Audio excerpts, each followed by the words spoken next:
Kellogg Leadership for Community Change was launched by the W.K. Kellogg Foundation in 2002 to promote and nurture collective leadership and culturally appropriate leadership in communities across the country. Several organizations have been selected to partner as the coordinating organization of this work. The following gathering of KLCC includes communities from sessions 1 and 2.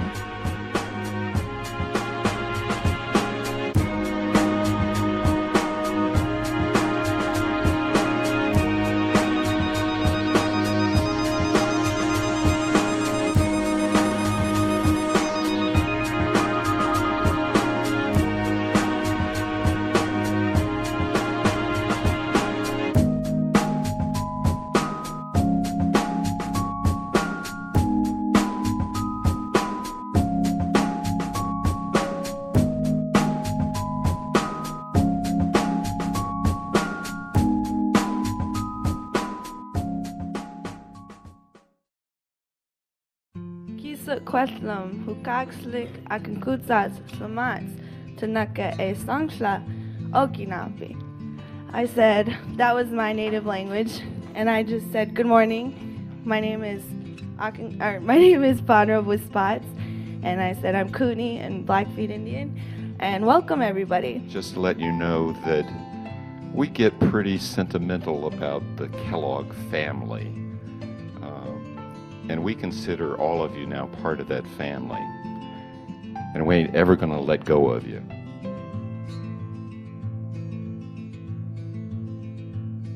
In order to be a collective, part of a collective leadership decision process, you're going to have to exert individual leadership. And that means you have to be a leader in and among yourself. Leadership comes from within.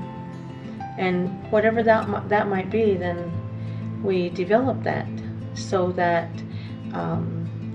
it meets needs of the Western civilizations as well as our traditional ways of life. So that's the thing, is not forcing the kids to, okay, take this serious and you have to listen and you have to do this, because that defeats the whole purpose of them being youth. If we're about community change and we're about equality, what I would hope for us to do is kind of really figure out, elaborating more on what you said, is we're going there to make change.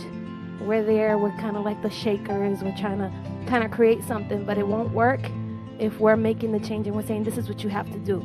I believe that the Kellogg Fellows in the first phase really echoed the importance of getting the youth involved more. And so in this phase we have the youth involved, and just the mere fact of giving them voice is it's profound.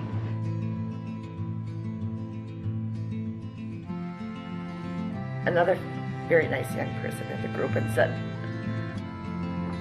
you know, I don't know how to work with you older people because we don't know what you want. We have to look at the other elders. Are they going to be accepting us and what we're doing? A lot of times us older people don't know how to react to the younger people. So ask, you know, like I should ask you, you know, once in a while, do you want me to say, hey Bobby, I love you?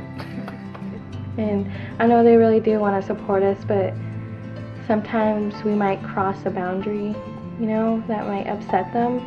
And it's really scary when that happens. So that's what I think we have to look at. It's different.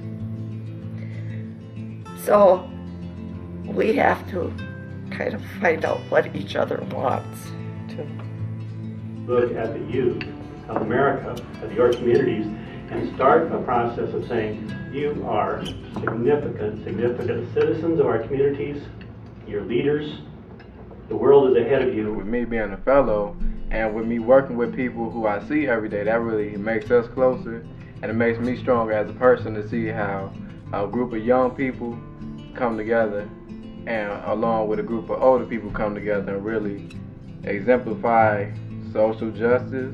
Get them to that point where they are confident in what they're doing and they're feeling good about it. But we're always there backing them up.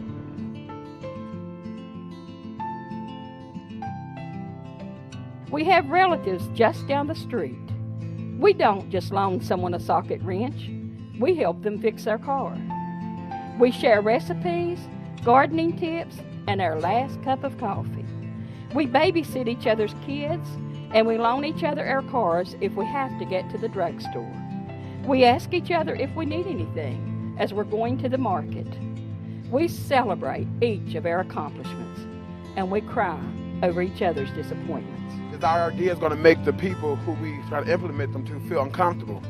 So we got to learn how to compare, come from out our comfort zone, let them come from out their comfort zone just a little bit, contrast a little bit, and compare, and then we got to get together so we can be one.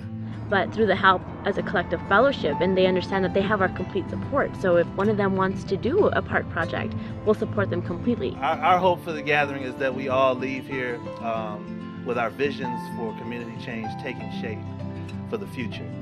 How we get there, how they get there, and all of this, we get to this point, we have the one goal to make a decision on. I don't see where all those differences in how we get there are going to interfere with the essential just community. A saying is, someone don't want to know how much you know until they know how much you care.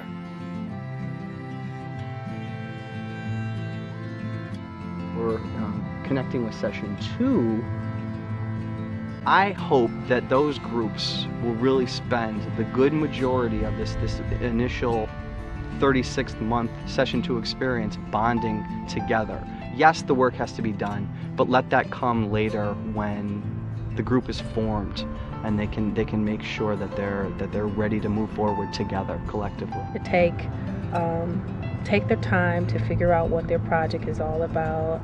I think keep the lines of communication open. This is work that's going to take